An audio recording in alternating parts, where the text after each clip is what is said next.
Autolite and its 98,000 dealers bring you Mr. Peter Lawford in tonight's presentation of Suspense.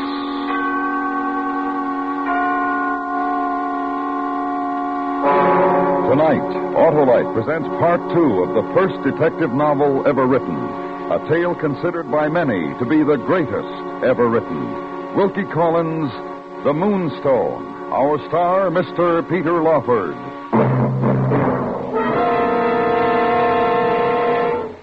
Hello, Mr. McSorley. Have you got your Thanksgiving bird yet? I got it all right, Harlow, but not for Thanksgiving. What do you mean? Well, I got the board from my wife because my car battery is a turkey. I forget to fill it with water, and it's cold as a cranberry bog in December. Well, you should have an Autolite Stay Full battery, Mr. McSorley. That's the famous battery that needs water only 3 times a year in normal car use. Ah, yes, the battery with long and happy life. Right. Fiberglass retaining mats protect the power of every positive plate to reduce shedding and flaking and give that Autolite Stay Full longer life, as proved by tests conducted according to accepted life cycle standards. So, friends, to quickly locate your Autolite battery dealer who services all makes of batteries, just call Western Union by number and ask for Operator 25. I'll tell you the location of your nearest Autolite battery dealer, where you can get an Autolite Stay Full, the battery that needs water only 3 times a year in normal car use. And remember, from bumper to tail light, you're always right with Autolite. And now, Autolite presents the concluding portion of Wilkie Collins' The Moonstone, starring Mr. Peter Lawford, hoping once again to keep you in suspense.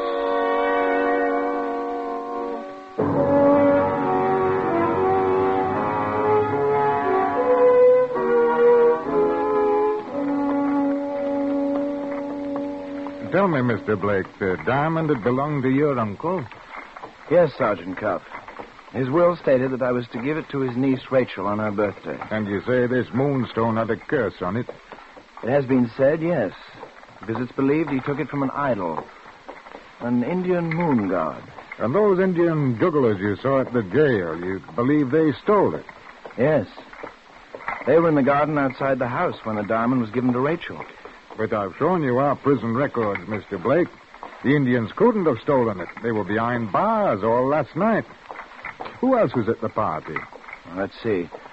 Rachel, her mother, Lady Julia Verinda, our cousin, Godfrey Ablewhite, Dr. Candy, their family physician. And the servants. What of them? Bettridge, and a new housemaid. Her name, I believe, is Rosanna. All right, Mr. Blake, we'll look into it. Ah, there's the house.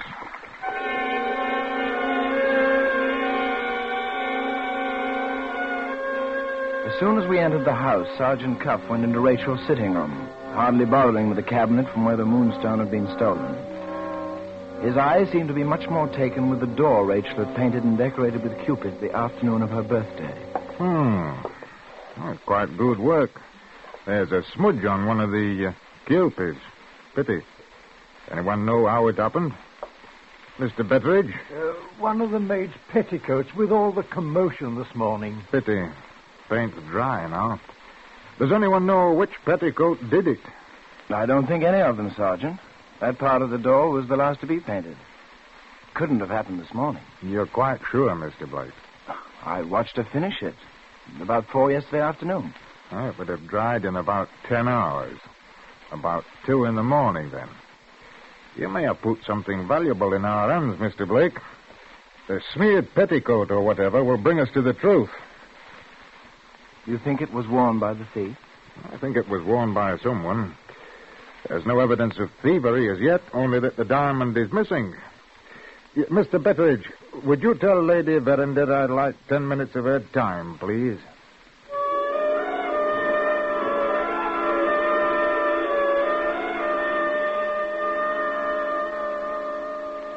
Preposterous, Sergeant. All my servants have been with me for years. If I allow you to search their clothes, it means I suspect them. They're as honest as you are. I'm sure they are, Your Ladyship. It's only a question of their help. The women especially. Now, if they knew I was going to inspect the wardrobes of everyone, from Your Ladyship downwards... You're certain this is necessary? Before we can make another step. I've also asked Mr. Betteridge to get me the washing book to account for all the linen in case the article was sent to the wash or destroyed, and to ask your daughter for her wardrobe keys. Where will you start? Oh, with Mr. Blake here, if he'll consent. Of course. Well, don't forget me, Sergeant. I'm in the next room. Then we'll do you next, Mr. Ablewhite. And when you finish, may I leave for London? Oh, it's a mere formality. You'll all be free to go. Here's the wash book, Sergeant. Ah, thank you, Mr. Betteridge. And Miss Verinder's keys? My young lady refuses to have her wardrobe examined. Betteridge. Was it explained to her? Yes, sir. She started to cry and said, I won't because I won't. Well, you may return the wash book, Mr. Betteridge. Mr. Ablewhite, you may leave at any time. Thank you, Sergeant. That'll be all, Mr. Betteridge. Then you aren't going to search? All or none, sir. But why should Rachel...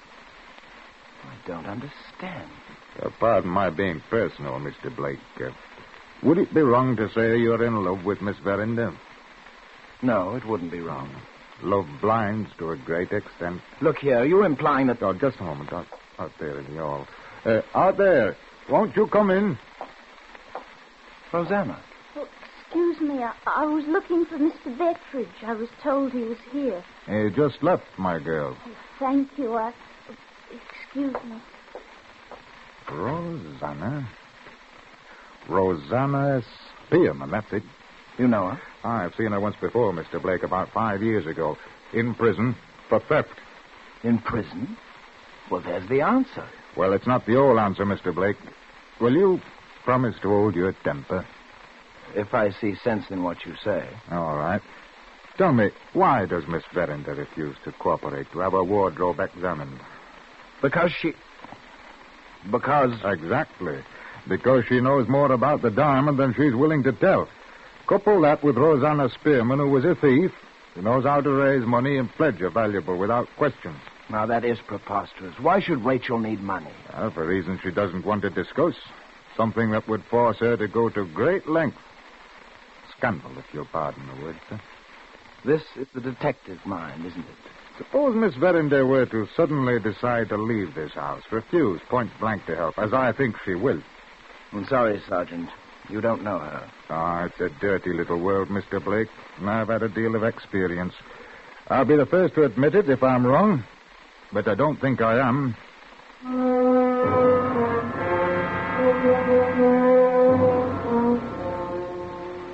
The night came on, and a heavy, muffled mood of suspicion settled over the house.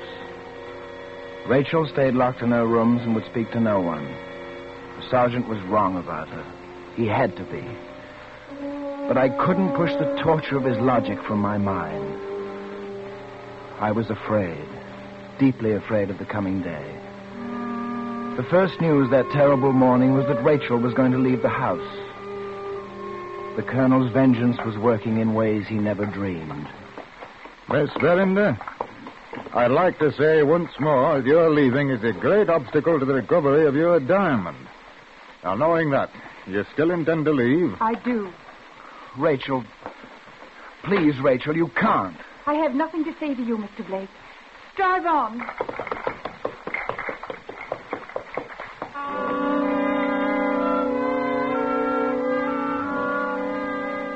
I stood there helplessly watching her go. There was nothing left but the truth of Sergeant Cuff's words. A scandal. Some terrible secret she dare not tell. I had to find out if I was going to help. Rosanna. If she had helped Rachel plot the theft, she would also know her secret. I went to the servants' hall only to find Betteridge and Sergeant Cuff ahead of me. One of the gardeners said he saw her running toward the beach walk. Then there's a hiding place down there, if I'm not mistaken. Hiding place? It's almost all quicksand. The jewel had to be kept somewhere. Possibly the stained article of clothing, too. Miss Verinder's accomplice recovers the diamond to take to her later. Aye. We'd better hurry. Will you join me, Mr. Blake? We raced down the walk to the beach. Rosanna was nowhere in sight. Only her footprints. They led us finally to the very edge of the quicksand. Look as we might, there were no footprints returning. At almost the same moment, the terrible meaning dawned on us both. Did she know there was quicksand? Yes, Sergeant. She knew. First time I saw her was here. She walked into that muck deliberately. Oh, Rosanna wasn't the kind to scare, Mr. Blake.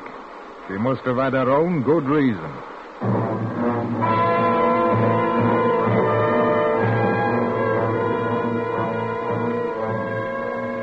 Back at the house, the news of Rosanna's death deepened the unhappy Paul. That afternoon, Sergeant Cuff was dismissed from any further investigation, and Lady Julia left for London to join Rachel.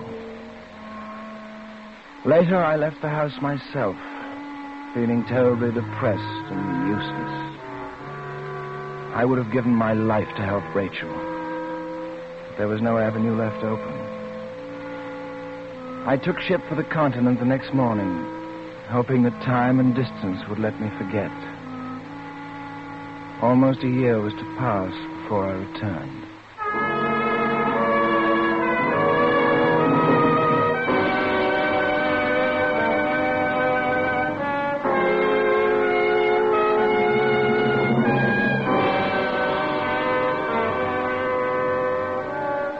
Autolite is bringing you Mr. Peter Lawford in Wilkie Collins' The Moonstone. Tonight's presentation in radio's outstanding theater of thrills, Suspense.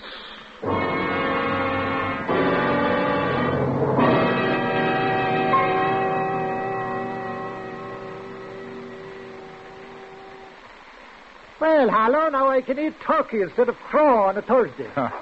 Got yourself an Autolite Stay Full battery, eh, Mr. McSorley? That I did, Harlow. Then you've got the battery that states right on the case. Needs water only 3 times a year in normal car use. Why, that Autolite Stay Full just snaps my engine to life, Harlow. Yes, sir, Mr. Mack. A fast, dependable start every time and for a long time. Thanks to those fiberglass retaining mats.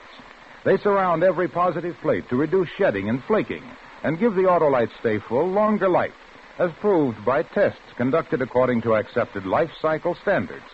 So, friends, see your Autolite battery dealer for the best in battery service and the famous Autolite Stay Full, the battery that needs water only 3 times a year in normal car use. To quickly locate your nearest Autolite battery dealer, phone Western Union by number and ask for Operator 25. That's right. Call me, Western Union Operator 25. And remember, from bumper to tail light, you're always right with Autolite. And now, Autolite brings back to our Hollywood soundstage Mr. Peter Lawford in Elliot Lewis's production of the concluding act of Wilkie Collins' The Moonstone, a tale well calculated to keep you in suspense.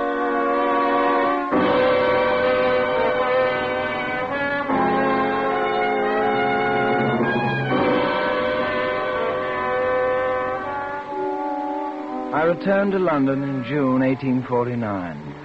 I was informed of all that had happened in the year that I'd been away by the family lawyer, Mr. Bruff. Rachel's mother had died some months ago, and Rachel had been engaged to marry Godfrey Ablewhite. He broke off, of course, right after Lady Verinda died. Seems he was only interested in Rachel's money. Where is Rachel, Mr. Bruff? Here in London, living with the guardian appointed by her mother. Has she ever spoken of me? Not once, to my knowledge. As for the Moonstone, we've all respected her silence on that. Why does she resent me, Mr. Bruff? I think it was your attempt to help in an affair she once kept secret, whatever her reason. I just can't believe that Rachel stole her own diamond. I'm going to find out who did. I won't presume to stop you, but how will you go about it? I'll start where it all took place. The house in Yorkshire.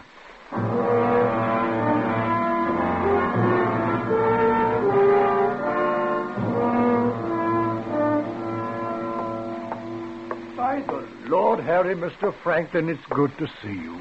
It hasn't been very happy here since you... I know, Bettridge. That's why I'm back. The Moonstone, sir? Don't you think you should leave a sleeping dog lay, sir? Suppose you find Miss Rachel had... It won't make me stop loving her. That's all I wanted to know, sir. So I don't see how my helping you can be wrong. Do you remember that poor girl of ours, Rosanna Spearman? Of course. How could I forget? You left a coat here, sir, and I found a letter in one of the pockets addressed to you from Rosanna. Here it is. Sir, please follow the enclosed instructions. Do it when you're not observed. Go to the shivering sand at the turn of the tide. There's a rock ledge covered with seaweed. And attached to the rock is a chain which drops into the quicksand. Pull up the chain.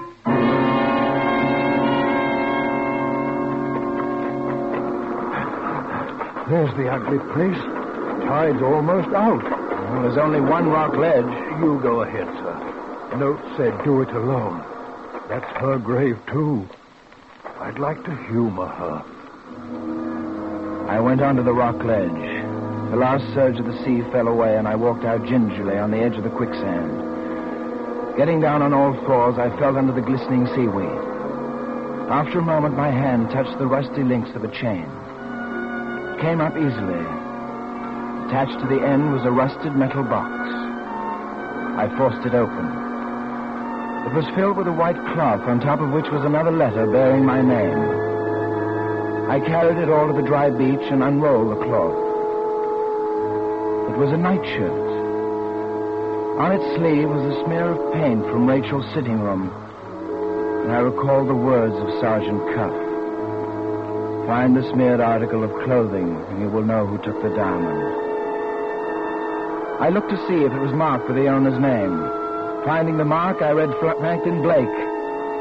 My own name. I looked again. My own name, plainly marked with my own name.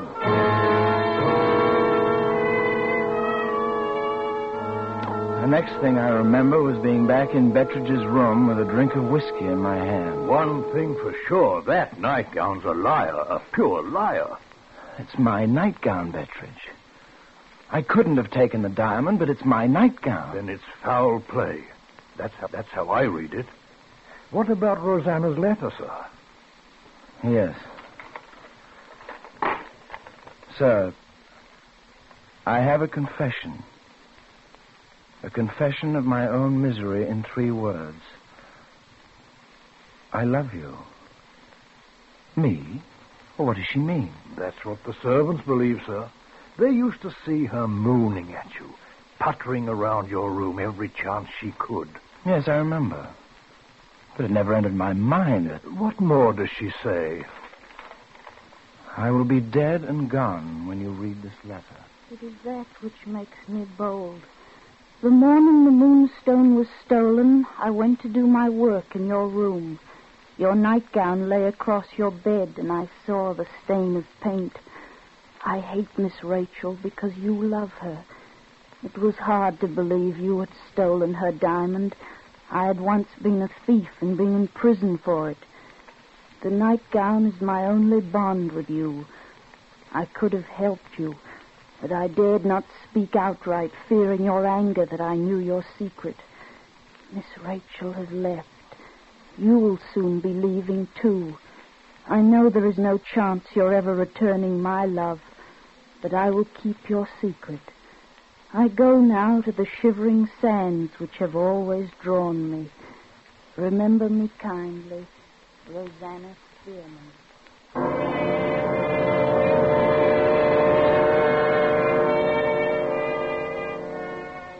I was at a complete loss. My search for the thief had led directly to myself.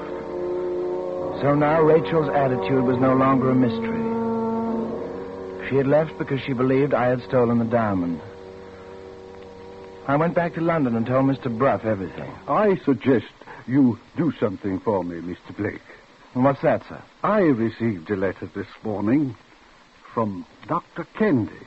He was at the birthday party the night the diamond was stolen, if you remember. Driving home from the party that night, he nearly caught his death in the rain. He's been ill ever since. His letter suggests he has something of great importance to discuss with you. Will you please go see him?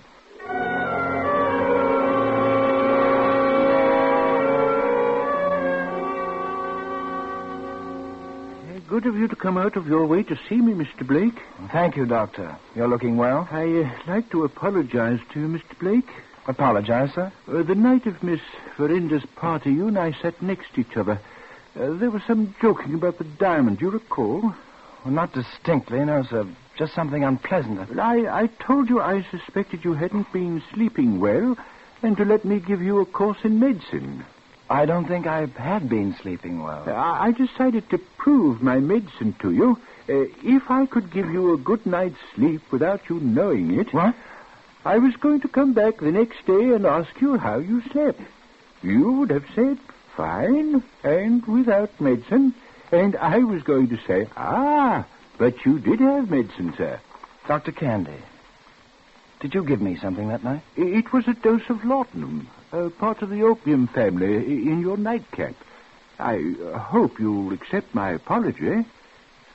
Mr. Blake? But if I took the diamond, what did I do with it?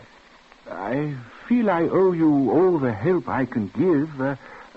Are you willing to try an experiment? I'd do anything, Doctor. There's a chance that under the right conditions, taking a similar dose of laudanum, you might repeat exactly what you did the night of the birthday. You might very well have hidden the diamond somewhere in the house. With witnesses to watch, it would prove your innocence. Yes, but it would have to be done at the Verinda house. Well, I'll write to Miss Rachel, with your permission, telling her everything. I'm sure she wants your innocence proved as much as you yourself.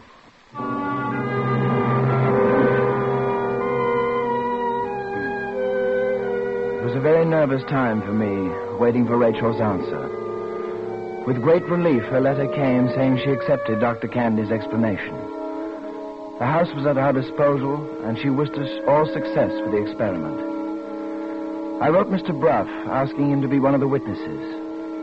Then Dr. Candy and I left for the Verinda house.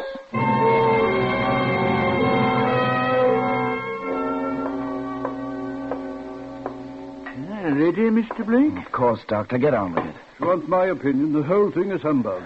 All right, Mr. Bruff, we have your opinion. 40 minims laudanum in weak brandy and soda. You're witnessing, Mr. Bruff? I'm witnessing. Drink it, Mr. Blake. Waste of time. Now, Mr. Blake, you may retire to your bed. How long before this is supposed to work? Not before midnight.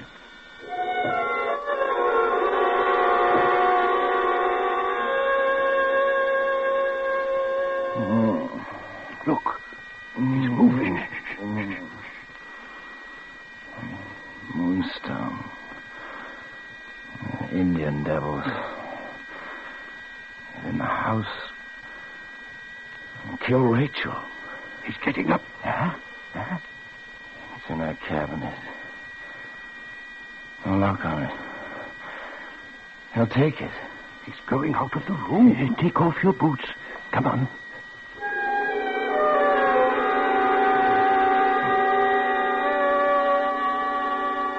Went right to the cabinet. Amazing. There's a piece of crystal to simulate the diamond in the drawer. There, he's found it. Doesn't look like he knows what to do. He dropped it. Going over to that sofa. He couldn't have done that before. The sedative effect is coming on. He's slumped on the couch. It's all over. Let him sleep there.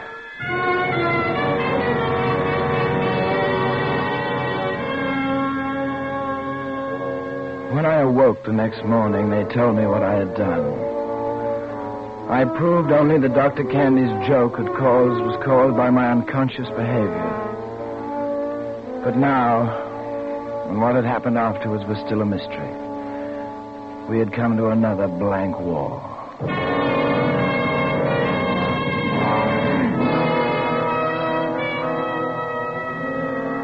It was a month later. An item in the newspaper caught my eye. Some East Indian jugglers had been in a fight in a tavern in one of the lowest parts of London. One of them had been stabbed. The others had escaped. Almost at the same moment, I received an urgent message from Mr. Bruff to meet him at the Wheel of Fortune, the tavern mentioned in the news dispatch. Up these stairs, Mr. Blake, quickly. What is it, Mr. Bruff? In this room here. Good Lord. He's almost done for, poor beggar. On the bed lay a man dressed in sailor clothes. On the floor next to him was a small wooden box, open and empty. The box that had held the Moonstone. I looked down at the man's face. There was a brown mark beneath on the bedsheet. I saw that his dark skin was only stain. I looked hard. Beneath the stain and the heavy growth of beard was the face of Godfrey Ablewhite. Hello, cousin. Godfrey. Surprised, cousin? Godfrey, you took the diamond. Oh, good joke. Saw you come out of Rachel's sitting room. You dropped it. I picked it up. Simple. And you kept it? I like money. Better reason. Those Indians have been after me for a year. Or I could fool them. Didn't, did I? Moonstone. Fascinating jewel. Exquisite. Almost worth your life.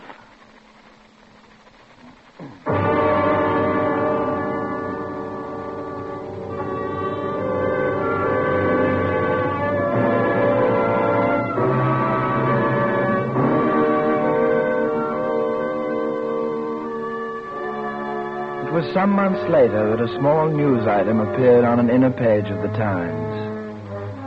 It stated that the worshippers of an ancient four-handed moon god were rejoicing over the return of a fabulous yellow diamond to a recess in their idol's forehead.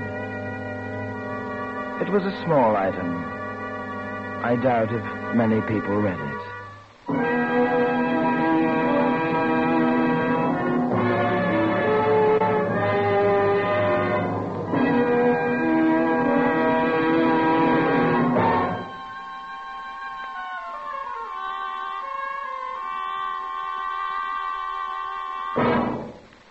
Suspense. Presented by Autolite. Tonight's star, Mr. Peter Lawford. This is Harlow Wilcox speaking for Autolite, the world's largest independent manufacturer of automotive electrical equipment. In 28 plants from coast to coast, Autolite makes over 400 products for cars, trucks, tractors, planes, boats, and industry. These products include dial indicating and recording thermometers, bumpers, die castings, and batteries such as the famous Autolite Stay Full, ignition-engineered Autolite spark plugs, both standard and resistor types, voltage regulators, wire and battery cable, Autolite Bullseye sealed beam units, and Autolite original service parts for all Autolite electrical systems. Autolite is proud to serve the greatest names in the industry. So, from bumper to tail light, you're always right with Autolite.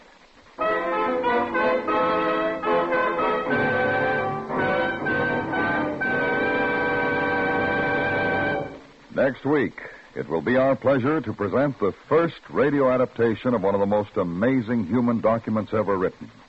The personal diary of Emily Wooldridge, called The Wreck of the Maid of Athens. Our star, the First Lady of Suspense, Miss Agnes Moorehead. That's next week on Suspense.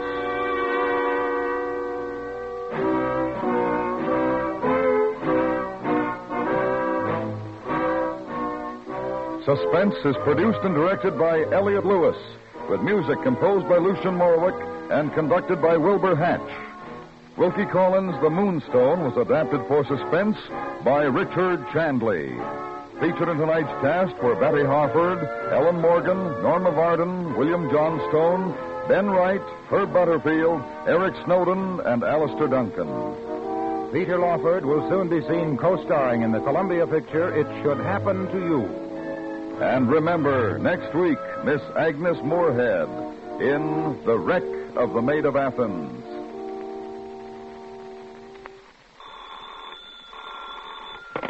You can buy Autolite Stay Full batteries, Autolite original service parts, and Autolite standard or resistor spark plugs at your neighborhood Autolite dealers. Switch to Autolite. Good night.